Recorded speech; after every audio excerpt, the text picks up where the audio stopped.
দৈরায়ানে আড়াই মু নাতি নিল 16 বছর বয়স আমার নাতিনে রসে ভরা যৌবন নাতি নিল ওইসব কথা বাদ দাও দাদা গো, আমায় দাও না বিয়া দাদা গো।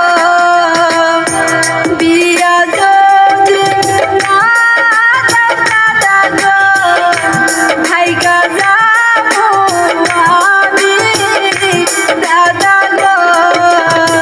ভাইগা যাবো তো পয়সা ঠ্যাং ভাঙ্গা শালাক করে বয়া বাদ দেবো শালাক বিয়ের সাথে মিটাইয়া দেবো